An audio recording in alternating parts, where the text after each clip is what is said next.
In this pod, we'll look at the key events of the Stresemann Era, spanning from 1924 to 1929. The Stresemann Era is often thought of as the golden years of the Weimar Republic. The name refers to Gustav Stresemann, who was appointed as Chancellor in 1923. Though he only held the position for a few months, he remained in government as a leading minister until 1929.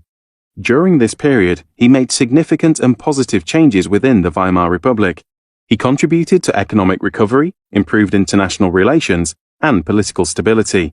By the time Stresemann was appointed Chancellor in 1923, Germany was in the grip of crippling hyperinflation. The value of money had decreased hugely, and the prices of goods had risen.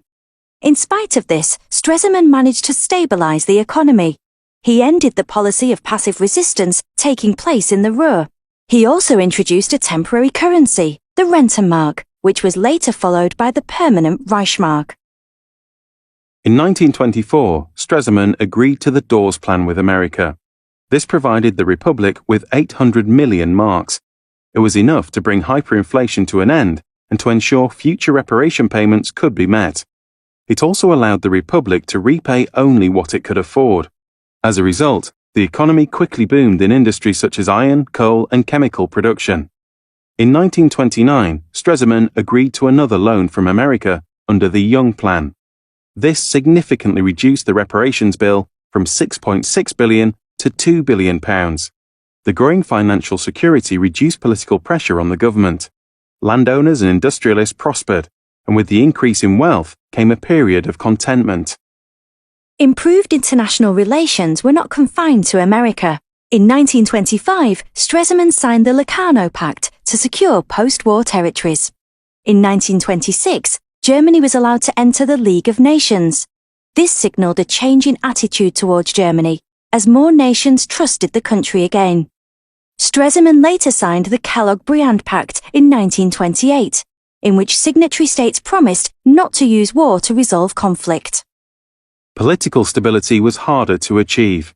Stresemann hoped to unite the Weimar government through his international success. This failed to happen, and there were 25 governments in just 14 years. However, during the period of 1924 to 1929, the governments were more settled.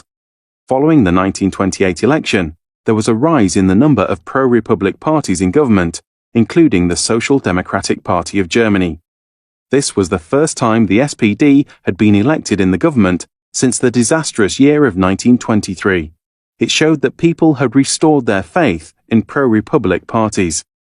Though many agree that 1924 to 1929 was a golden period in German politics, it was far from perfect. In fact, some historians have called the period an illusion of stability.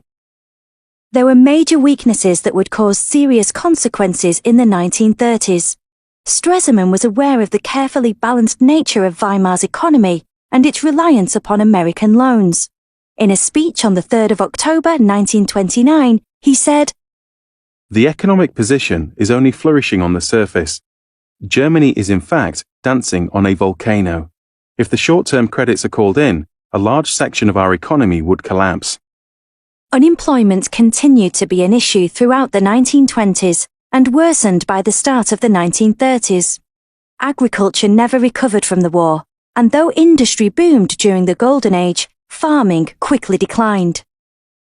Though foreign relationships were improving, many felt that Stresemann was too cautious when dealing with other countries. Many Germans still resented the Treaty of Versailles and called for Stresemann to reject it and scrap reparations.